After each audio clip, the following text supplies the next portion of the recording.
Hello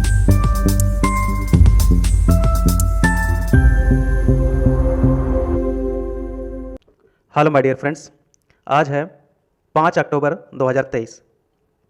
आइए देखते हैं हम 3 से 4 अक्टूबर 2 दिनों के करंट अफेयर्स पर बेस्ड एमसीक्यूज। इसमें हमने बहुत सारे टॉपिक्स कवर कर रखे हैं। टोटल 12 टॉपिक्स हैं। यहाँ पे आप इसकी लिस्ट देख सकते हैं। हर क्वेश्चन के लिए आपको 5 सेकंड्स का समय मिलेगा और 5 सेकंड्स के अंदर आपको अपना आंसर चूज करना होगा। 5 सेकंड्स जैसे ही ख़त्म हो जाते हैं, आंसर खुद ब खुद रिफ्लेक्ट करेगा। चलते हैं फर्स्ट क्वेश्चन पर। Recently flash flood destroyed Chungthang dam due to which many people were killed. Where is Chungthang dam located. तो चुंगथांग डैम ये डिस्ट्रॉय हो गया है, जिसके चलते बहुत सारे लोगों की डेथ हो गई है। तो क्वेश्चन ये है कि चुंगथांग डैम कहाँ पे लोकेटेड है। ऑप्शंस हैं हिमाचल प्रदेश, असम, सिक्किम, मणिपुर। आपके पास 5 सेकंड्स का समय है, शुरू होता है अब।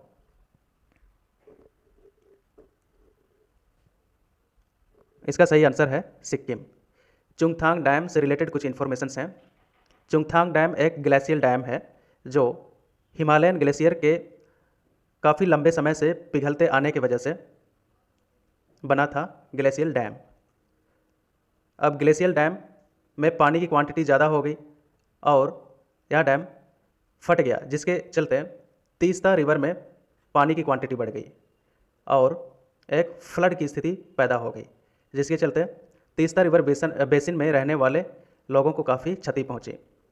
वहाँ के काफ़ी इंफ्रास्ट्रक्चर्स को नुकसान पहुंचा, हाईवेज को, ठीक है, रोडवेज को, तो काफ़ी प्रॉपर्टीज़ बर्बाद हुई। साथ ही काफ़ी लोगों की मृत्यु भी हो गई, जिसमें 22 से 23 मिलिट्री पर्सनल्स भी हैं। ठीक है, ये तो लापता हो गए हैं, अभी तक कोई सुराग नहीं मिला है। और चुंगथांग डैम पर बेस्ड है सिक्किम का लार्जेस्ट इलेक्ट्रिक प्रोजेक्ट। सबसे बड़ा hydro electric project Chungthang dam पर ही बेस्ड है सिक्किम का। और सबसे ज़्यादा प्रभावित जिले हैं मंगन, गैंगटोक, पाक्योंग, नामची। यहाँ पे सबसे ज़्यादा डिस्ट्रक्शन हुआ है। यहाँ पे आप देख सकते हैं, यहाँ पे क्लाउड बर्स्ट हुआ था। ठीक है, सिक्किम का मैप है ये। इसके बाद क्लाउड बर्स्ट होने के बाद पानी की क्वांटिटी बढ़ गई।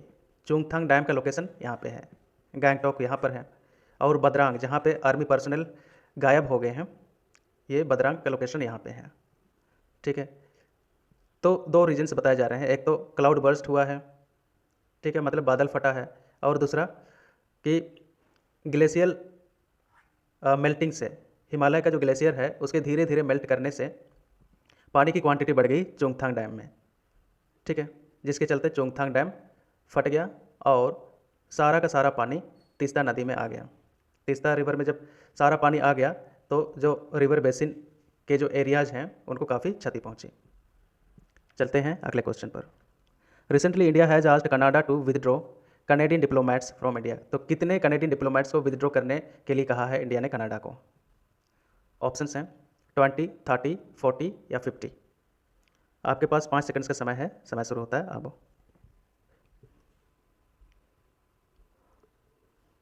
इसका सही आंसर है 40।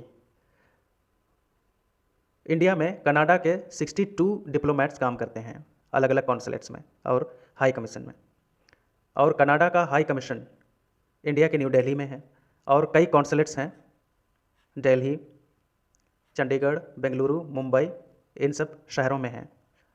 और ट्रेड कमिश्नर सर्विस ऑफिस ये न्यू दिल्ली में लोकेटेड है, अहमदाबाद में है, बेंगलुरु, चंडीगढ़, चेन्नई, कोलकाता, हैदराबाद और मुंबई में लोकेटेड है। ठीक है, तो कई ऑफिसेस हैं ट्रेड कमिश्नर सर्विस के। और इंडिया का हाई कमीशन ओटावा में है, ओटावा कनाडा है, कनाडा के अंदर है। और 2 कॉन्सुलेट्स हैं इंडिया के, टोरंटो और वैंकूवर में। और इंडिया के सिर्फ और सिर्फ 20 डिप्लोमेट्स काम करते हैं। तो इंडिया ने कहा है कि इंडिया के ऊपर कनेडियन डिप्लोमेट्स का काफ़ी प्रेशर है, बहुत ज़्यादा प्रेशर है, क्योंकि 62 कनेडियन डिप्लोमेट्स एम्प्लॉयड हैं इंडिया में। ठीक है, जबकि इंडिया के सिर्फ 20 डिप्लोमेट्स काम करते हैं कनाडा में। तो इंडिया का कहना है कि इस नंबर को इक्वल करो, अपने 40 डिप्लोमेट्स को विदड्रॉ करो ताकि लगभग इक्वल स्टेटस बने। और ये सारी बातें इसलिए शुरू हुई क्योंकि कनाडा ने इंडिया के ऊपर हरदीप सिंह निज्जर की किलिंग का आरोप लगाया है। ठीक है, तब से दोनों देशों के बीच काफ़ी टेंशन चल रहा है। चलते हैं अगले क्वेश्चन पर। Recently the founder and editor chief of news click was arrested under the UAPA, which of the following is not correct about the UAPA law. तो हाल ही में न्यूज़ क्लिक के फाउंडर और एडिटर जनरल को arrest कर लिया गया है। ठीक है, UAPA कानून के प्रावधानों के तहत। तो UAPA से रिलेटेड कौन सा इन्फॉर्मेशन सही नहीं है, सॉरी यहाँ पे स्टेटमेंट में नॉट कट जाएगा, केवल करेक्ट है। विच of the following information is correct about the UAPA, ये क्वेश्चन को करेक्ट कर लीजिएगा। तो स्टेटमेंट 1 है UAPA वाज कंस्टिट्यूटेड इन 1967। 1967 में यह कानून बना था। It extends to the whole of India, ये पूरे कंट्री में लागू होता है। It applies to citizens of India outside India, ये इंडिया से बाहर, जो इंडिया से आउटसाइड जो सिटीजन्स रहते हैं इंडिया के, उनके ऊपर भी लागू होता है, या फिर ऑल ऑफ द एबव, या फिर इन सभी स्टेटमेंट्स करेक्ट हैं। समय शुरू होता है अब।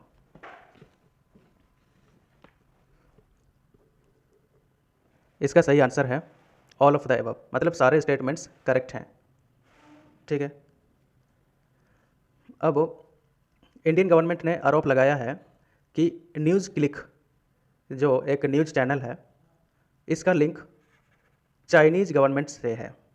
ठीक है, मतलब प्रो चाइना ये काम करता है, ये इंडियन गवर्नमेंट ने आरोप लगाया है न्यूज़ क्लिक के ऊपर।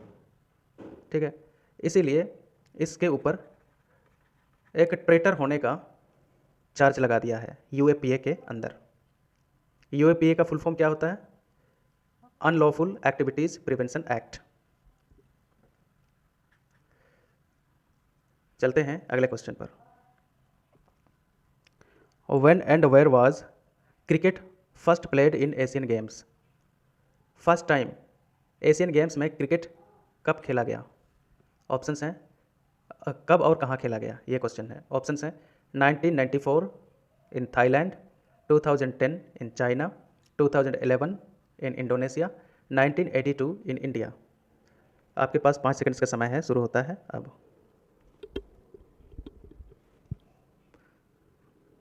इसका सही आंसर है चाइना।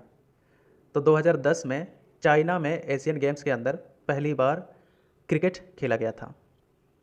ठीक है, चलते हैं नेक्स्ट क्वेश्चन पर। विच of the following is the leading cause of unnatural deaths in Indian prisons. तो इंडिया के जेलों में अननेचुरल डेथ का सबसे बड़ा कॉज क्या है, सबसे बड़ा कारण क्या है?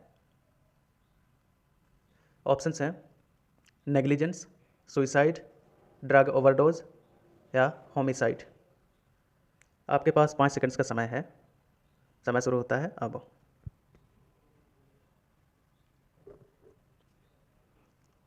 इसका सही आंसर है सुइसाइड। तो सुप्रीम कोर्ट की एक कमेटी बनी थी जो इस चीज़ पर रिसर्च कर रही थी कि अननेचुरल डेथ का सबसे बड़ा रीज़न क्या है इंडियन जेलों में, इंडिया के जेल जो हैं, प्रिजन्स जो हैं उसमें। तो पाया कि सुइसाइड लीडिंग कॉज है, ये सबसे बड़ा अननेचुरल डेथ का रीज़न है। ठीक है, और यूपी में यानी उत्तर प्रदेश में सुइसाइड केसेस सबसे ज़्यादा हुए हैं उत्तर प्रदेश के जेलों में। डेथ के 2 टाइप डिस्क्राइब करता है NCRB का रिपोर्ट प्रिजन स्टैटिस्टिक्स इंडिया। इसके अनुसार डेथ के 2 टाइप्स हैं, natural death and unnatural death. ठीक है, अननेचुरल डेथ कुछ भी हो सकता है। नेचुरल डेथ तो आप जानते ही हैं कि नेचुरल तरीके से आदमी मर जाता है बिना कोई एक्सटर्नल या इंटरनल इन्फ्लुएंस के। लेकिन अननेचुरल डेथ क्या होता है? जब कोई हैंगिंग करके मर जाए, सुसाइड कर ले, ठीक है, या फिर इनमेट्स की वजह से मर जाए, इनमेट्स ठीक है, अपने फ्रेंड्स के इन्फ्लुएंस में आकर के आत्महत्या कर ले, कुछ भी हो जाए, ठीक है, कोई आगजनी में मतलब फायर के चलते मर जाए, गोली के चलते मर जाए, तो ये सारी चीज़ें जो हैं अननेचुरल डेथ के अंदर आती हैं। तो सुप्रीम कोर्ट ने ये पाया है कि इंडिया के जेलों में सबसे बड़ा leading cause of unnatural death suicide है। चलते हैं नेक्स्ट क्वेश्चन पर। 2023 Nobel prize in physics has been awarded to 3 persons. Which of the following is not among them? 2023 का नोबेल प्राइज फिजिक्स में 3 लोगों को दिया गया, ठीक है। तो आपको बताना है कि इनमें से कौन नहीं है, 3 लोगों में कौन शामिल नहीं है, ये बताना है। ऑप्शंस हैं पियरे अगोस्टिनी, फ्रैंक क्राउज, अन्ने लोहिलर या कैटलिन कारिको। तो आपके पास 5 सेकंड्स का समय है, शुरू होता है अब। इसका सही आंसर है कैटलिन कारिको, ठीक है। तो कैटलिन कारिको को किस फील्ड में दिया गया है? इसको दिया गया है मेडिसिन के फील्ड में। अब बाकी जो 3 हैं जिनको फिजिक्स में दिया गया है नोबेल प्राइज़, उनमें से ये लोग शामिल हैं।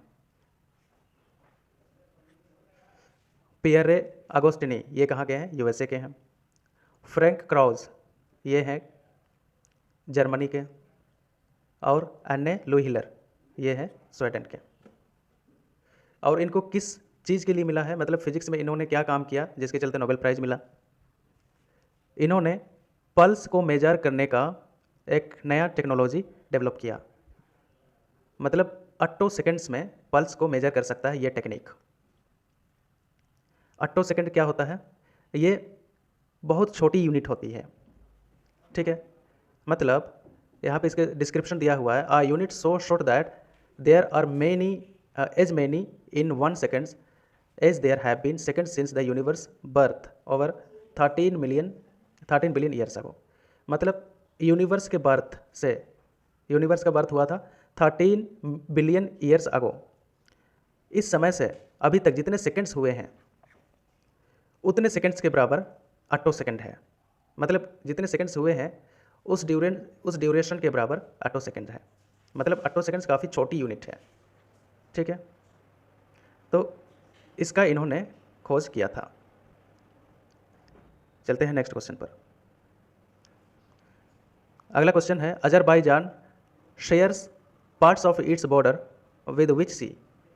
अजरबैजान किस सी के साथ अपना बॉर्डर शेयर करता है? Black Sea, Mediterranean Sea, Caspian Sea या रेड सी? 5 सेकंड्स का समय है, समय शुरू होता है अब। इसका सही आंसर है कैस्पियन सी। कैस्पियन सी का लोकेशन आप यहाँ पे देख सकते हैं, और अजरबैजान यहाँ पे है, ये इसकी राजधानी है बाकू, ठीक है। आर्मेनिया यहाँ पर है। और ये न्यूज़ में क्यों आया है? क्योंकि अजरबैजान ने, आर्मेनिया और अजरबैजान के बीच यहाँ पे टेरिटोरियल डिस्प्यूट है जिसको बोलते हैं काराबाख रीजन, काराबाख रीजन, ठीक है, नागोर्नो काराबाख। तो इस क्षेत्र को लेकर दोनों देशों के बीच डिस्प्यूट है। अब आर्मेनिया ने अपना सर झुका दिया है, अजरबैजान ने इस एरिया पर कब्जा जमा लिया है, ठीक है। तो इसीलिए ये न्यूज़ में रहा है। तो ऐसा चीज़ जो ज़्यादातर न्यूज़ में रहता है वो कॉम्पिटिटिव एग्जाम्स में क्वेश्चन का पार्ट बन जाता है, तो इसको याद रखिएगा। चलते हैं नेक्स्ट क्वेश्चन पर। Which countries parliament has recently voted to join International Criminal Court? ICC को ज्वाइन करने का निर्णय किस कंट्री ने ले लिया है, जिसके पार्लियामेंट में वोटिंग हो गई है और यह पास भी हो गया है? ऑप्शंस हैं आर्मेनिया, अजरबैजान, इंडिया या रसिया। 5 सेकंड्स का समय है, शुरू होता है अब। इसका सही आंसर है आर्मेनिया, ठीक है। क्योंकि आर्मेनिया का अजरबैजान के साथ काफ़ी दुश्मनी है, और हाल ही में अजरबैजान ने नगोर्नो काराबाख एरिया पर अपना कब्जा जमा लिया है। तो इसी का बदला लेने के लिए आर्मीनिया ने डिसाइड किया है कि ये अब इंटरनेशनल क्रिमिनल कोर्ट को ज्वाइन करेगा। ठीक है, एडिशनल इन्फॉर्मेशंस दिए हुए हैं। रसिया ने आर्मीनिया के इस स्टेप को क्रिटिसाइज किया है और कहा है कि अनफ्रेंडली स्टेप है, क्योंकि रसिया का आर्मीनिया के साथ काफ़ी अच्छे संबंध थे, अजरबैजान के साथ भी अच्छे संबंध थे, और दोनों के बीच जो नगोर्नो काराबाख रीजन को लेकर के जो डिस्प्यूट है उसका मीडिएशन रसिया ही कर रहा था। ठीक है, तो इसके चलते आर्मेनिया के आईसीसी को ज्वाइन करने के डिसीजन के चलते रसिया काफ़ी नाराज़ है, लेकिन आर्मेनिया ने भरोसा दिलाया है कि वो पुतिन को अरेस्ट नहीं करेंगे। अब पुतिन को अरेस्ट करने की बात कहाँ से आ गई? आईसीसी ये बना था रोम एस्टेच्यूट इसके चलते। ठीक है, रोम एस्टेच्यूट के जितने भी सिग्नेटरी कंट्रीज़ हैं और जिन्होंने रेटिफाई किया है रोम एस्टेच्यूट को, वो सारे देश आईसीसी के जो भी जजमेंट आते हैं उनको फॉलो करते हैं, आईसीसी के ऑर्डर्स को फॉलो करते हैं।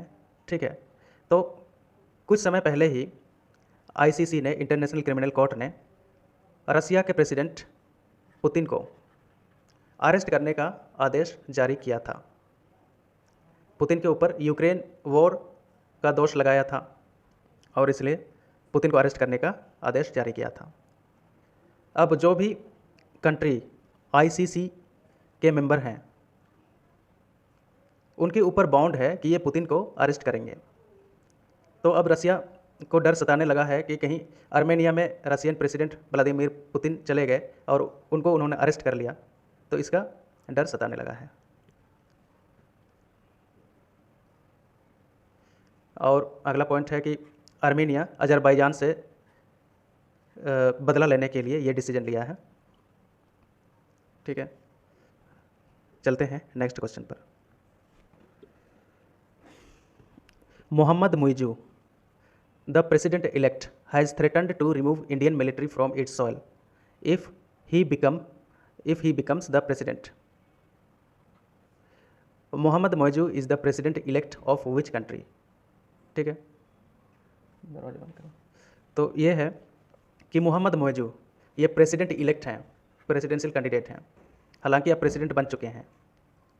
इसने धमकी दी है कि अगर ये प्रेसिडेंट बन जाते हैं तो इंडियन मिलिट्री को अपने सॉइल से, अपनी धरती से हटा देंगे।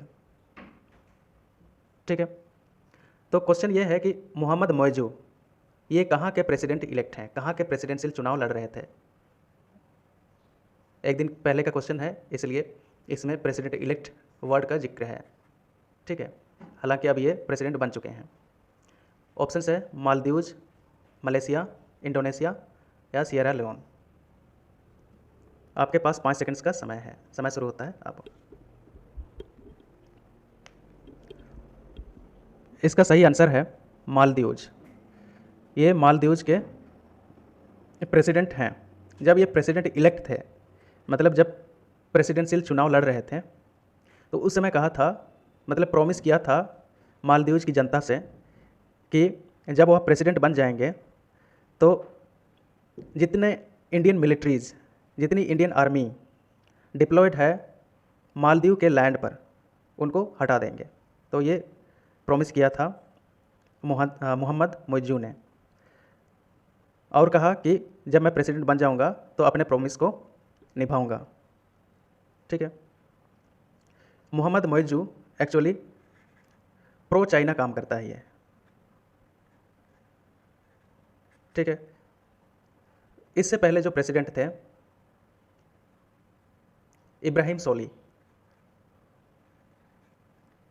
ये इंडिया के काफ़ी अच्छे मित्र भी थे, मोदी जी के काफ़ी अच्छे मित्र थे, और ये प्रो इंडिया काम करते थे। ठीक है, चलते हैं अगले क्वेश्चन पर। विच of the following is the largest main island of the Philippines? Philippines का सबसे बड़ा मेन आइलैंड कौन सा है? ऑप्शंस हैं मिंदानाओ, लुजोन, मलापास्कुआ या फिर पनाए। 5 सेकंड्स का समय है, शुरू होता है अब।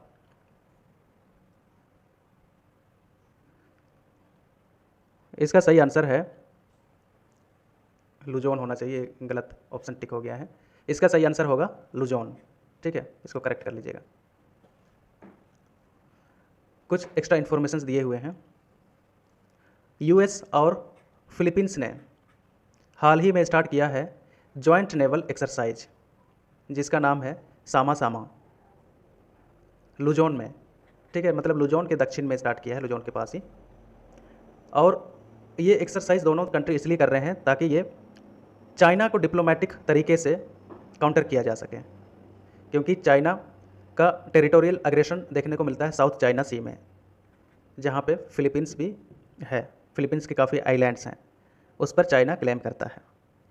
तो चाइना को आंख दिखाने के लिए यूएस और फिलीपींस ने स्टार्ट किया है सामा सामा एक्सरसाइज, जो साउथ ऑफ लुजोन में स्टार्ट हुआ है।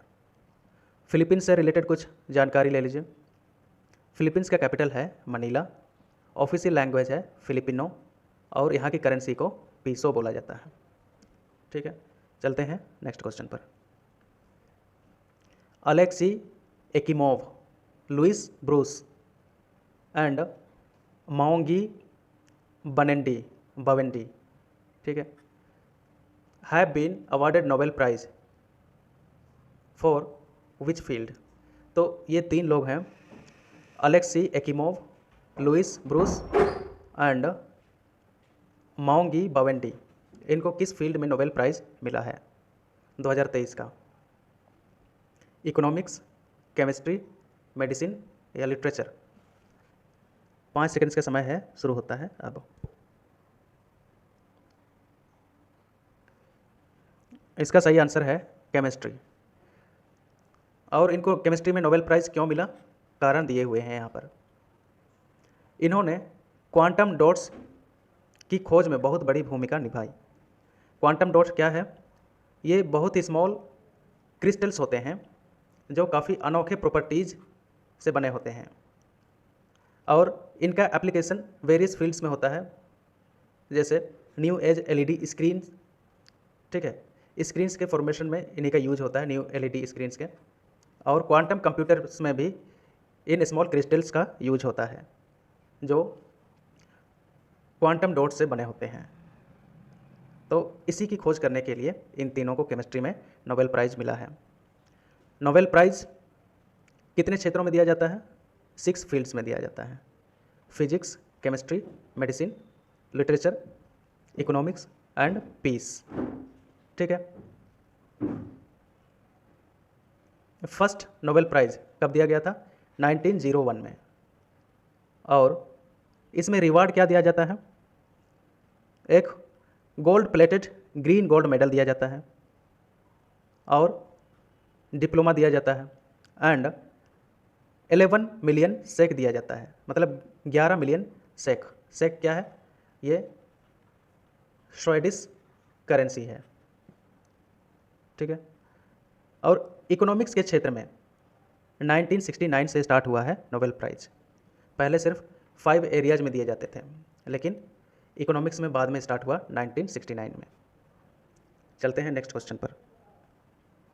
तो ये जिनको केमिस्ट्री में नोबेल प्राइज़ दिया गया उनका नाम ये है, और ये कहाँ के हैं, उनका ये कहाँ के नेशनल्स हैं ये दिया हुआ है। माओंगी बवेंडी फ्रांस के हैं, लुइस ब्रूस यूएसए के हैं, अलेक्सी एकिमोव ये हैं रसिया अमेरिका, है ना, मतलब रूस में इनका बर्थ हुआ था, लेकिन ये अब अमेरिका में रहते हैं। चलते हैं नेक्स्ट क्वेश्चन पर। Recently LPG subsidy for Ujjwala beneficiaries has been raised to, कितना बढ़ाया गया है एलपीजी सब्सिडीज? अभी अभी बढ़ाया गया है। अब उज्ज्वला बेनिफिशियरीज को कम देना पड़ेगा पहले की तुलना में। ऑप्शंस हैं 300, 400, 500 या 250। समय शुरू होता है अब। इसका सही आंसर है 300। तो पहले 200 था, अब मिलेगा 300, बढ़ाया गया है। ठीक है, कुछ एडिशनल इन्फॉर्मेशंस हैं। इस स्टेप से कई लोगों को फ़ायदा मिलेगा। 9.6 करोड़ फैमिलीज़ को इसका फ़ायदा मिलेगा, और अब देना पड़ेगा सिर्फ ₹603। जबकि पहले देना पड़ता था 703 रुपीज़। ठीक है। उज्ज्वला योजना की बात करें तो इसकी शुरुआत हुई थी 2016 में, बलिया से लॉन्च किया गया था। और एलपीजी कनेक्शंस किसको दिया जाता है? वुमेन ऑफ बीपीएल फैमिलीज, जो बिलो पॉवर्टी लाइन से नीचे रहने वाली वुमेन्स को दिया जाता है, मतलब बीपीएल परिवार की वुमेन्स को दिया जाता है एलपीजी सिलेंडर्स, एलपीजी कनेक्शन।